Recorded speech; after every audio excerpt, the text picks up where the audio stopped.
Hello and welcome to Retention Masterclass. My name is John Koetsier. I am one of your hosts along with Peggy and Salz.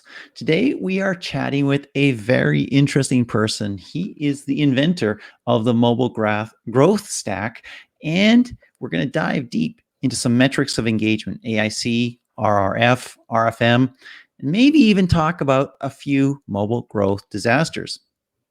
Absolutely. Thank you, John. I'm Peggy and Salz, as you said, and we have a great guest because I'm going to rattle this off and you're say, wow, right?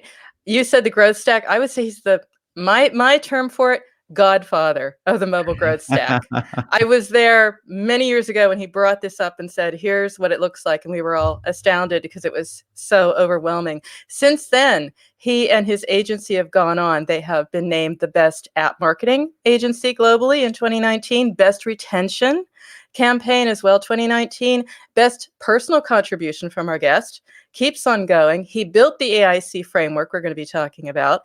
And he runs, as you said, the nightmare, the disaster, Mobile Growth Nightmares podcast. I won't go down that road. Probably going to bring some interesting anecdotes as well based on that. Our guest is Andy Carvell. He's partner at Phiture Growth Consultancy based in Berlin. Andy, awesome to have you today. What an intro, Peggy. Yeah, really. Thanks for having me on, John and Peggy. Really happy to be on the show. I was very happy when I was hearing Peggy talk about nightmares because she didn't mention podcast right off the top. I was hoping she didn't mean your agency right there, but clearly not. Hopefully we don't have too many nightmares at Phiture, but it sounds like you don't have any, to be honest, with all those accolades. So let's start with some basics. Retention is the goal, and it's a big game changer. But can you define it for us? How's it different from engagement? Those terms are sometimes getting blurred. Yeah, they're very closely connected, of course.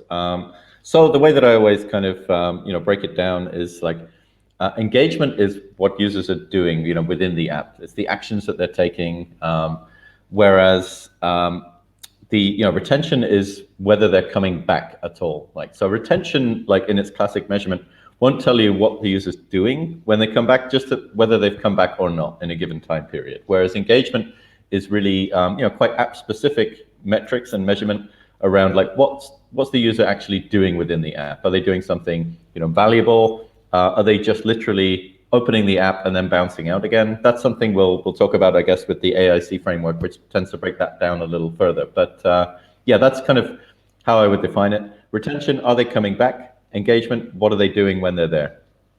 Okay. So when I'm a marketer, I'm looking at this and I'm saying, yes, I'm in on this. I want to be understanding retention and influencing user behavior. But then the question comes down to, just as it was in acquisition, there are certain events that you want to understand. We don't know what they're calling them. I think you have a name for them as well, Andy. I'm hearing critical events. I'm hearing habit forming events, those moments in the app journey where you're saying, yes, this is where I am in the retention, in your pyramid that we'll get to. But can you give me some ideas about how to identify those? Because that's where I'm hearing marketers are truly stumped. Yeah, sure. I mean, you can kind of come at that from two directions, right? You can look at just the analytics, right, and do it in a sort of a bottom-up kind of way, and look at, provided that you're tracking all of the core actions that the user's taking. So basically, like what screens they're visiting, and anything that they can actually do within the app in terms of interacting with features. If there's an event tracked for each of those, then you can look at sort of just a graph of which of those events are happening the most often. Like look at a histogram and look at your top events and see which of those are which events are users taking the most. That will generally give you an idea of which are the most valuable events within the app. I'll qualify that somewhat. There may be, depending on how you're tracking, there may be events which are just kind of like what I would call filler events. Things like if you're tracking clicks on everything, then you're going to see a lot of click events. So you might want to kind of refine it a little closer. But you can look at basically the numbers and see just objectively what are users doing the most. And from that, then I would sort of apply a kind of a top-down kind of view, which you might also want to start with, which is like just what are the key things which my app is doing? What is the key problem that it's solving? What is the key value that it's bringing to the user? And what events, what actions does the user take which unlocks that value, right? So In an e-commerce app, that's likely to be things like product views and purchases. If it's a meditation app, it's probably going to be doing meditation sessions. So the specific actions and events will be very specific to your app and your category, but the way to identify, which ones are most useful, I think is, ultimately down to your product proposition and the problem that your app is trying to solve. It's funny because you mentioned meditation. I was thinking of Muse. I have a Muse, by the way. I have the app, and I'm kind of stressed out because I haven't been using it recently. So I could never tell that, John. You don't look stressed to me. Exactly. Let's get into some of the alphabet soup. You talk about AIC, RRF, RFM. Some of that is stuff that many marketers may not have heard of. What are they, and how do you use them? Where do you use them in different segments or different areas of what you're doing as a marketer? How do they help mobile marketers? Yeah, so I'm a big fan of frameworks, and I've developed some myself. You've mentioned a couple, and there's we also like to use frameworks in our work at Phiture, and when we're working with clients, I find first of all that well-developed frameworks that are based on data and expertise really help to kind of put a context around the work that you're doing in marketing or in any other discipline, really. And so, a good framework doesn't tell you exactly what to do. It's not a shortcut to thinking. But what it does do is provide, hopefully, a way to kind of guide your thinking and guide your activities based on some kind of some rules or some thinking, which helps to kind of demystify what might be a complex topic. So that's just where I would start with, my kind of love of frameworks.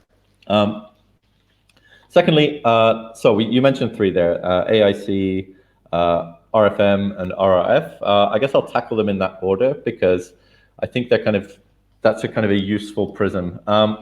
So AIC, something that I developed last year and published. I can't remember exactly what date last year, but it's got some pretty good feedback, and we use it at Phiture quite a lot with our clients to help them to get a better picture, kind of a deeper picture of engagement and by definition retention. So what AIC gives you in its purest state is essentially a snapshot of your active users in any given given period, and allows you to kind of break that down to a better level of kind of visibility of what's really going on. So just as I mentioned earlier, your active users or your retained users in any given period, let's say monthly active, only really tells you whether they were seen within the app or not. Whereas, if you actually want to know if they're doing something valuable, it's helpful to kind of maybe stratify that a little further. So AIC stratifies your active users into three buckets. So the A stands for acknowledgement, which is kind of, you can imagine this like a pyramid. I'm going to do it with my hands. So you got the broadest layer at the bottom. You're always going to have the biggest chunk of users who are at least like present in the acknowledgement layer, which means that they've either opened the app or clicked on a push message. They've basically just been seen within the app. So your acknowledgement layer basically includes like all of your active users. If they've been in the app, they've acknowledged that your app exists. The second layer, interest layer, would we just talked about kind of defining those kind of key actions, which are kind of more important and more indicative of genuine user engagement. So I'm going to come back to that one first because it's easier to define in the interest layer by the conversion layer, which is the top of the pyramid.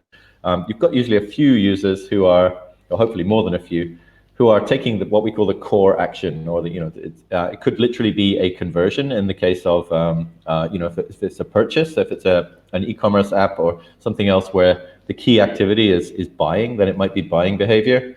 But it could also be many other apps that are not monetizing or not selling something. It could be posting something, for example, in a social media app. That's often the core action that you want users to take, and the representation of like the ultimate value that they're getting from the app, but also that they're contributing to the platform. So typically an app would only have like one core action. With Pinterest, maybe it's pinning pinning a pin, I think is the terminology. But pinning a piece of content. With Airbnb, it's booking, making a booking. So that is really a classic conversion action. And so typically there's one action that ultimately you hope that all users might do at some point, and that would be your core action. So when you look at this pyramid, it's not mutually exclusive, right? So anybody who's in the top layer would also be in the acknowledgement layer, because they would have come into the app and then they would have done the core action, and probably they'll have done some other actions during that session as well. And that's what you see in the interest layer, which is basically you filter out all of the kind of filler actions that I just mentioned, and really select all of the other actions that a user could take, which are indicative of engagement and maybe intent, but not like it's not the core action that you want users to take. So we're looking basically there, like interest layer actions in a social media app might be that they're browsing, commenting on other people's posts, liking, commenting, replying if it's a social app. If it's a content app, then maybe it's just kind of clicking around, like exploring content. Anything that's kind of a intent-driven and sort of deliberate action by the user that's interacting with some of the core functionality and features, rather than, for example, just like going into the menus and changing their settings. That wouldn't typically be something that you would count as interest. So it seems like a really core chunk there, actually, really, because of course, at that base layer, you've got everybody who just popped in, right? But in that interest layer, you've got things that you can take a look at and say, hey, people who do that lead to conversions, or people who do that 10 times in a week lead to conversions. So you get some idea of how you can drive your core growth loop, right? Yeah, you've exactly got it, John. Yeah. So like, what's interesting with AIC and the way that we typically apply it is to look not just at that snapshot, which gives you a good general kind of pulse check on the general health of your active user base, but then to also look at things like the elasticities between these layers. Like if we get more people in to at least acknowledge that the app exists, and we get more people in for more sessions, does that have a good correlation to your to taking interest actions? And does taking interest actions have a higher correlation to the conversion action?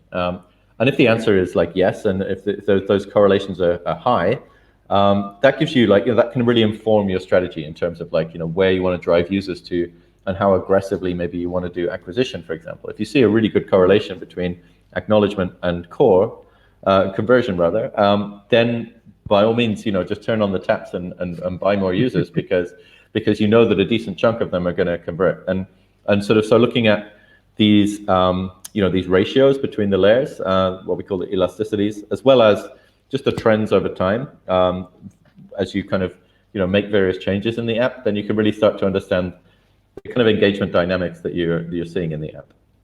Cool. I mean, I love that. And we're going to get a little bit into RFM because there's an interplay there as well. This is a framework. This is a nuanced way, sort of a gradient way of looking at engagement. But before I go there for a moment, just to clarify here, Andy, it's interesting that you can look at this model and you can already start to move some levers, is what I'm hearing. I'm hearing if there's a lot of an acknowledgement and they're not moving through, you need to nudge. Or the other way around, if you have this massive conversion up there, it might say, maybe you're making it too simple, or maybe it's a great opportunity you're missing to even make it, so give me an idea here, because, we want in Retention Masterclass for people to have takeaways. It'd be great to understand just within this framework, what can I be doing at different levels, because it is indicating an action I can take. Yeah, sure. So like one kind of practical application, that I advise people to look at, you can look at your sort of, once you've got, this model calculated, you can graph it, like looking back over your historical data. So maybe graph it back over the last 6 months if you have that data available, and essentially plot 3 lines. One is the number of conversion, the size of your conversion layer at any given point. The second would be the size of the interest layer, and so size, I mean like how many people were in that layer in that time chunk. So you can look monthly, for example, or ideally at a higher resolution, like weekly or even daily, and then try to tie that back. You'll see some trends. You'll see that that's not a straight line, because there'll be different stuff happening, more acquisition at certain times.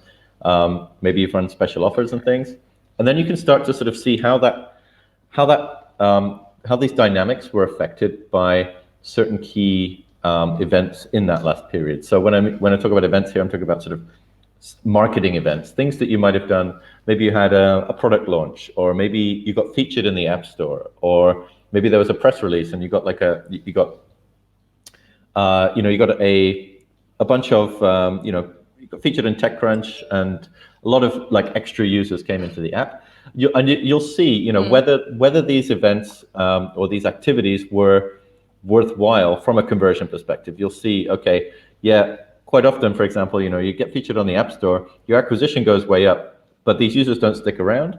And what an AIC kind of plot will show you is getting featured on the App Store something that we should really push for, because we can see here, actually, we had a decent spike. And actually, yes, some of them did actually end up doing interest actions, and maybe some of them also converted. So on balance, this was a valuable activity. But sometimes you'll see you get a huge spike in the acknowledgement layer, and the other two are absolutely level, like no change at all, which might suggest that it's not worth really pushing for these kind of big featurings because they're not valuable, or that your value prop is just not landing with these users for some reason. So it could be something you could do. Yeah. Yeah. What about RFM? Can you talk a little bit about that? How does that work? How does that fit? And where do you use that? Yeah, so RFM stands for like recency, frequency, and monetization. And there's a few like variations of it: recency, frequency, engagement, and a couple of others. But this is like an old school, relatively old school. As it did come from the digital marketing world. This is like a legit business framework, from like kind of classical marketing and business academia. I studied it at business school, and so it's great to see that. I always think comeback. Yeah, it's great. It's a comeback. Great to see it being applied in digital businesses, because I do think a slight bugbear for me is that a lot of these like startups these days, everyone thinks that they're inventing everything from scratch, and they're totally breaking new ground. Not. And they're doing something completely new, whereas and often the marketers and the folks working on these products and on marketing them don't really look back to classic business theory and look at some of the great stuff that's out there that could really help them, because at the end of the day, these are still businesses, or they should be. So yeah, RFM, great framework. Basically, by calculating this and basically doing it, it's a segmentation tool essentially, or at least that's the way it's typically used. So there are some tools and packages out there which make it simpler, or you can do this own analysis like in Excel if you want. But by looking at users again with past data, and understanding of your users, who's monetizing the most, who's been here the most frequently, or been using the app the most frequently, and who's been using it the most recently, and by kind of combining these three variables and doing a segmentation based on those, you can start to kind of identify your most valuable users, your at-risk users, your kind of really loyal ones, and do these kind of segmentations. And then you of course you can then devise strategies and tactics to actually interact with these segments, possibly in different ways, based on that understanding of where they are in terms of their loyalty journey, or their kind of affinity with the product. So I love that. So we have RFM as sort of our basis, our foundation, our old school coming back to be new knowledge. We have AIC, which is that framework, but also that lens. It's a very nuanced way of seeing engagement. I like the way that we can see it in gradient, because otherwise engagement is this big clump. And then we have, of course, we'll finish out our tour of alphabet here. RRF, the other model that we want to I want to understand how that interplays, because I think the three of these together is the holistic way of seeing retention, now and going forward.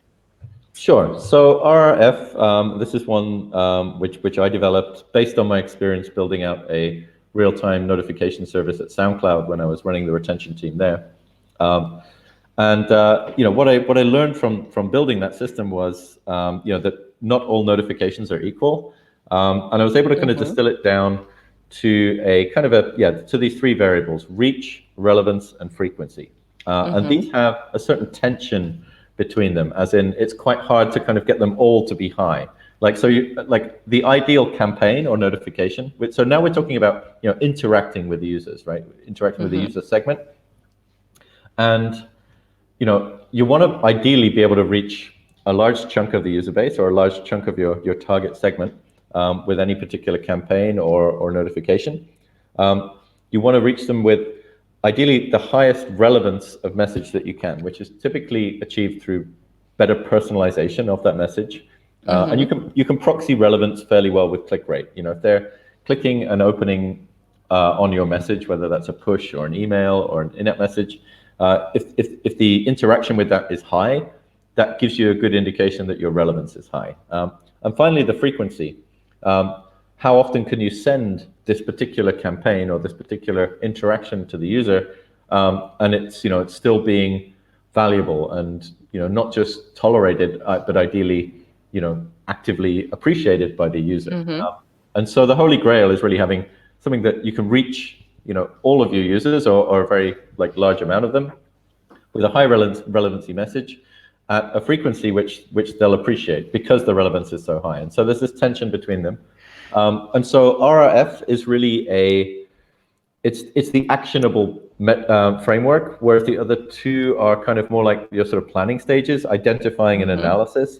And then when you come to actually prioritizing your interactions with these users, you can use RRF to kind of prioritize the ones which are likely to give you the most impact. I love what you said, that you can't always get each of them at the same level. I mean, because reach and relevance are often at war with each other, right? I mean, Totally. You can reach everybody and you're probably relevant to 5% or 20%. I mean, there's some things that are relevant to everybody, don't get me wrong, but many things in a marketing framework are only relevant to a segment. So do you apply a segmentation to that? Yeah, I mean, I think you should always think about, okay, what's the target segment that's going to be most relevant for this particular message or this particular interaction, right? And then I would also just throw in there, as well as just segmentation, you might also want to think about specific triggers. Triggers are great for increasing the relevance within that segment. So let's take an example. Like, I maybe have my target segment, which is people who have never made a purchase, right, in a e-commerce app. So that's probably quite a big segment typically. And then of course you could just blast them with like a special offer and hope that that's relevant to all of them. Maybe you could even increase that relevance by further personalizing that based on the history of like who's viewed certain categories of products, whatever, so that you could further segment that and personalize it further. But then you could also think about increasing that relevance by building that rather than just on like a timed send, building it on a trigger. So trigger the message when they've just looked at a product, and then send them that special offer, based on that specific product or at least on that category, maybe 15 minutes later. So like you're reacting to something that they've actually done. But of course that will reduce your reach somewhat because they're not always going to like trigger that trigger. So this is what I mean. There's a real tension between these three variables. When you bring up the tension, it would be very interesting to hear a little bit about how you're also addressing that, because part of this is what are really the levers that a marketer has that they can be activating and pulling, pushing, playing, experimenting. I want to understand just how broad, how free, how possible is all of that, because there are certain confines if we look at the models themselves and how the framework works. It seems as if there's a lot of fluidity and flexibility, but I'd like to hear about that. Yeah, I mean, I think like there's always room for marketers to be creative. Well, that's good news. And these models are not meant to actually confine you as such. They're just really kind of hopefully representing something that you should think about in terms of some of the natural constraints that you're going to come across and you're going to see in the data. But in terms of like how you approach that and how you try and overcome them, I think that's where marketers still need to be creative. So I mean, I'm not sure if I'm answering your direct question. So pull me back if I'm. I'll pull you back just a little bit, Andy. But I have to say, I do love to just let you go too.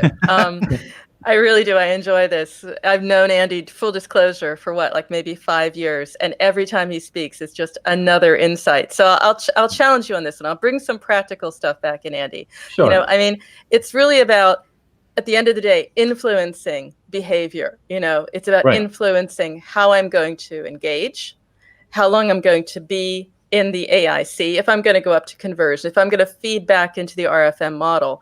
But the big question is, what can marketers do to influence behavior? You talk a little bit about that tension.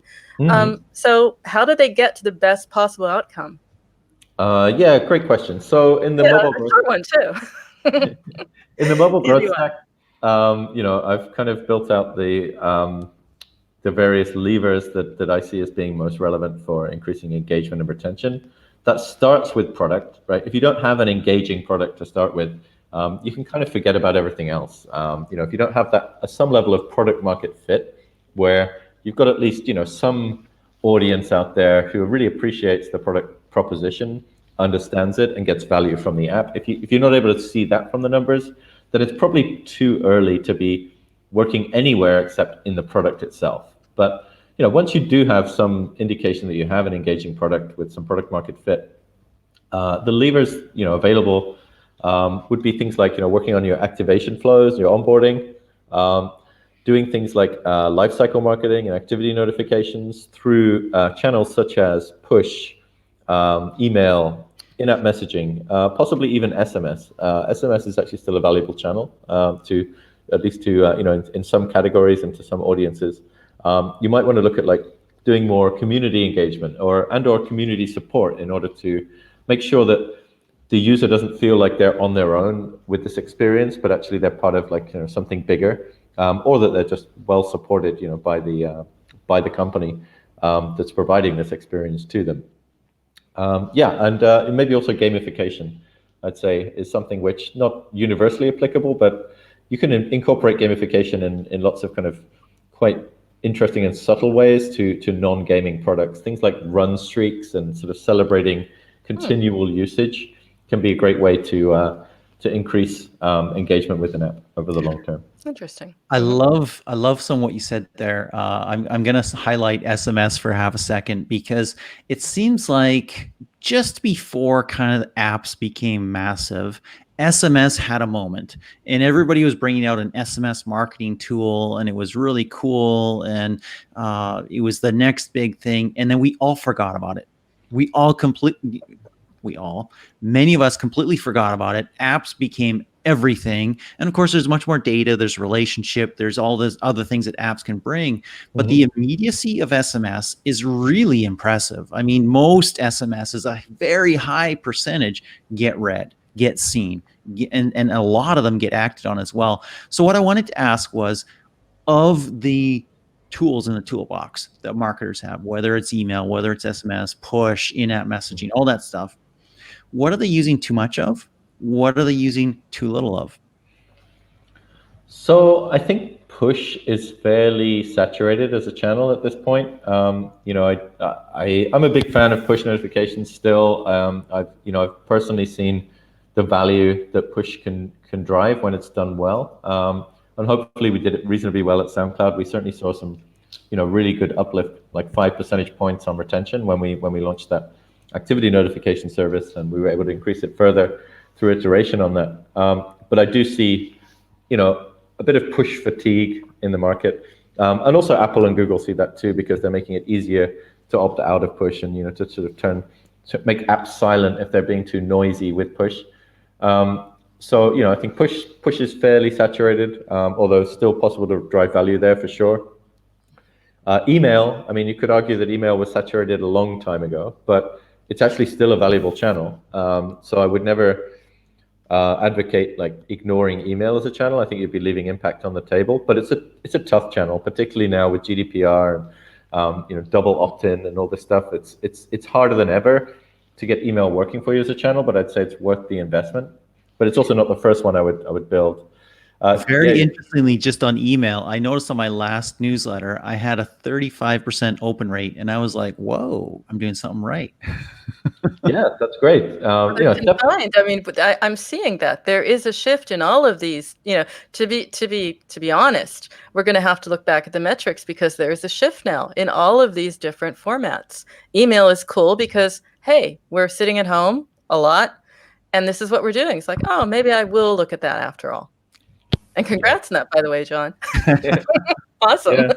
I think it's also a lot about understanding the dynamics of these various channels and understanding their strengths and weaknesses, right? Like there's some things which are going to work much better sent as an email than trying to do it as a push or an in-app message. I didn't mention in-app messages yet, by the way.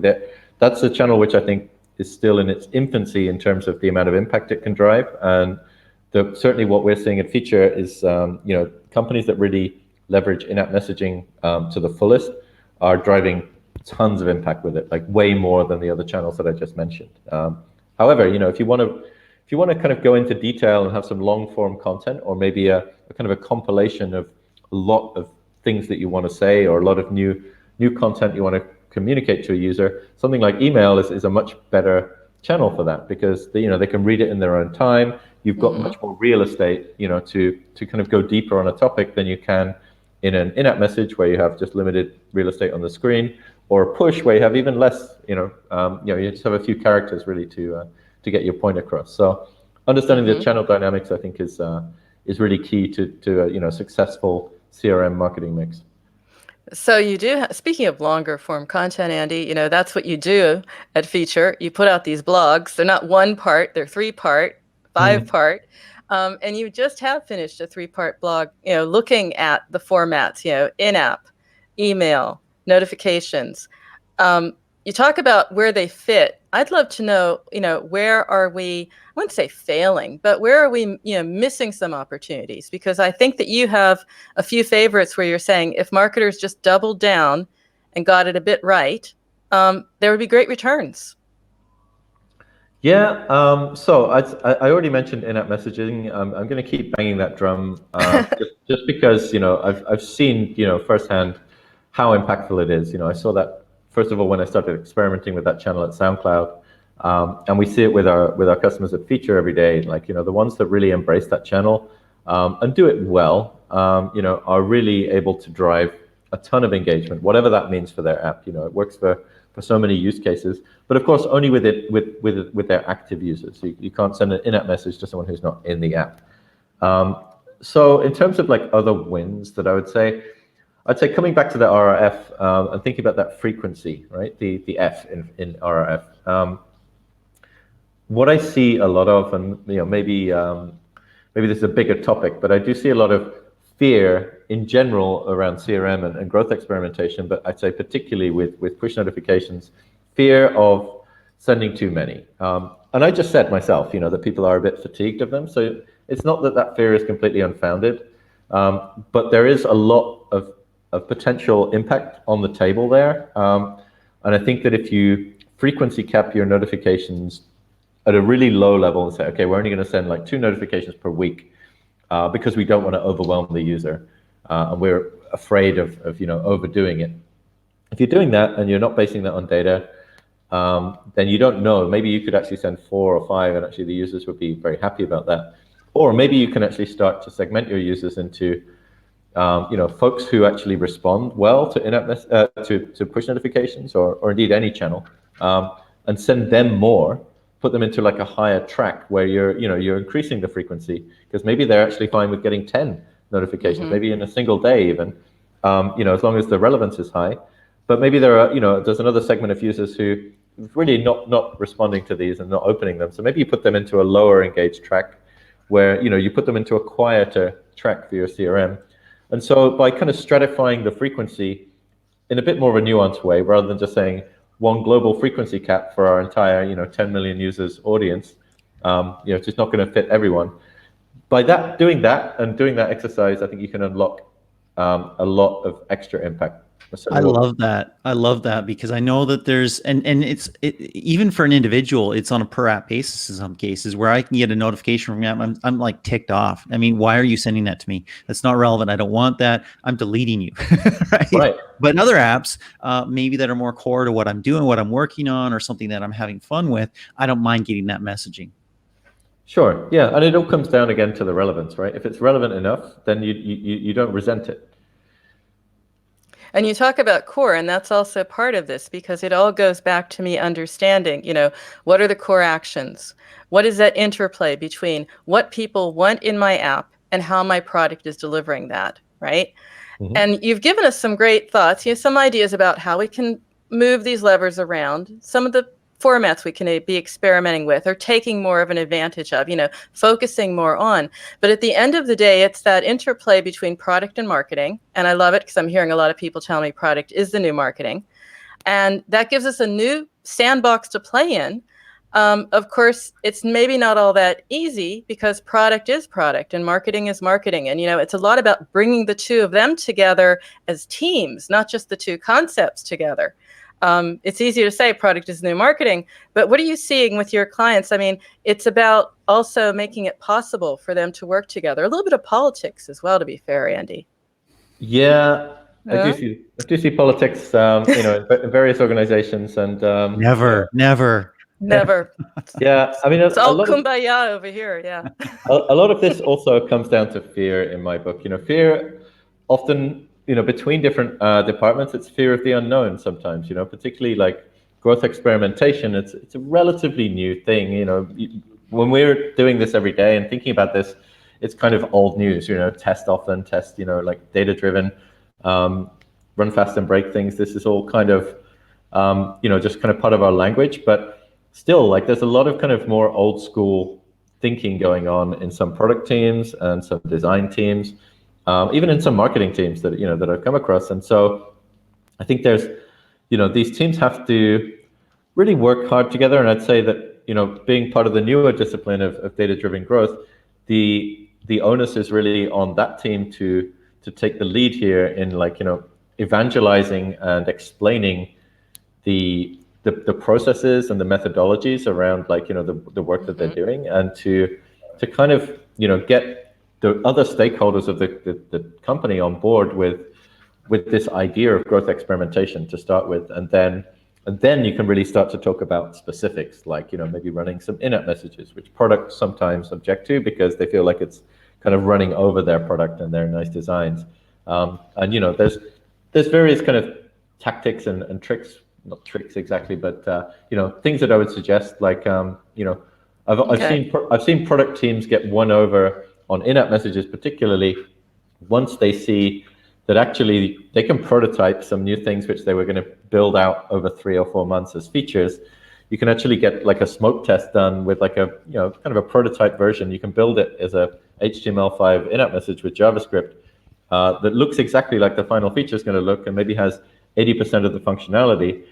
And you can deploy that in a week, and once product teams understand that, and they're like, actually like, wow, this is cool technology, maybe we should be using it more. And then you start to break down those walls between what's traditionally marketing, what's traditionally product, and actually just get everyone excited about driving measurable impact. But it does have to be based around this common understanding of metrics and data, which is not as universal as you might expect.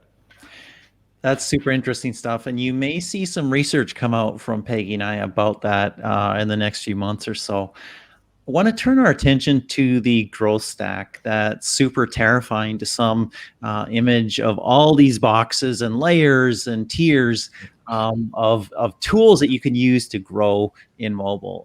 It's something I've been working with for in various different fields and various areas for probably over a decade. I've often said that people have a growth blob rather than a stack, or they've got a lot of tools. They don't know how they all work together.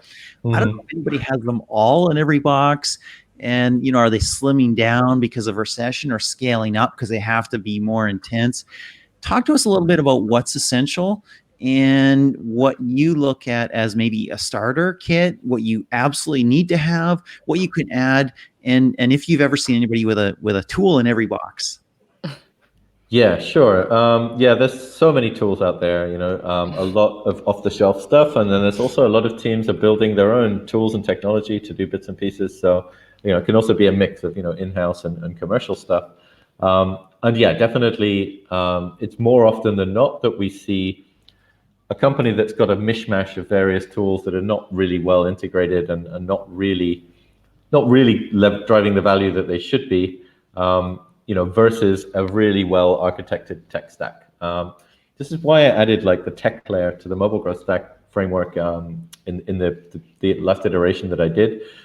In that layer, I've tried to kind of pick out the things which I consider to be like more or less essential that you would either build or buy, although I'd say more typically you would buy these in because there are fairly advanced and robust solutions out there in the marketplace. So why would you reinvent the wheel?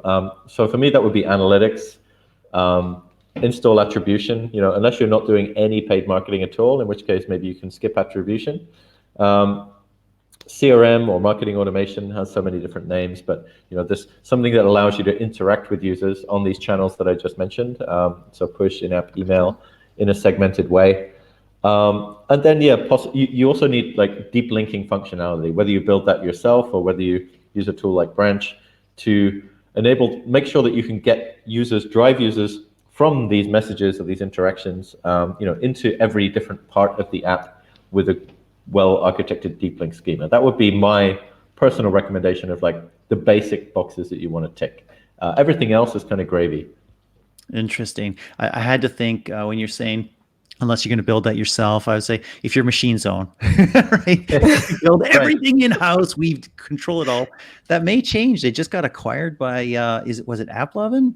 It was somebody unexpected that just acquired them. I was amazing. Anyways, we'll get the facts on that. We'll get that out there. But yeah, I'll leave it to Peggy for the next one. Yeah, I was gonna just say I have to look at the latest growth stack, actually, Andy. I didn't know you added. I don't know if that's good or bad news if you added another layer to that, actually, because it's already. It was back in 2017, so I'm pretty sure. Okay. Oh, I thought another one on top of that because it's already, No. You can't even get it on one screen. So no, I'm trying to simplify it. That's why I've not put out an update in 2 years, because I'm still trying to figure out which bits can I take out that actually like people shouldn't be considering. And unfortunately, it's quite a complex. It's quite a complex environment that we're operating in. It's designed to be complete, but I'm always looking for ways to simplify it. It's really challenging. So dare I ask, can we drop pieces out of it? I mean, you sort of said, okay, analytics, attribution, CRM. I get that, but that's 3 of like 30 boxes. And we are in times that are quite challenging. I'm just curious, can we shave it down just a little bit more? I want to make a clarification though here. So the framework itself is a strategy framework based on activities that you might want to consider building out in your organization to help you kind of achieve these different marketing goals. It's not designed to be an entire framework full of like technical solutions. So for each of those activities, you may or may not, buy in some specific tooling, but the only kind of tech that's really kind of mandated, I guess, in that framework is in the tech layer, which is there's just like 5 boxes there. Right. But just back to the point of like, can you kind of do without things? In the framework itself, yes, absolutely. The idea is not that you need to do all of those things and tick all of those boxes.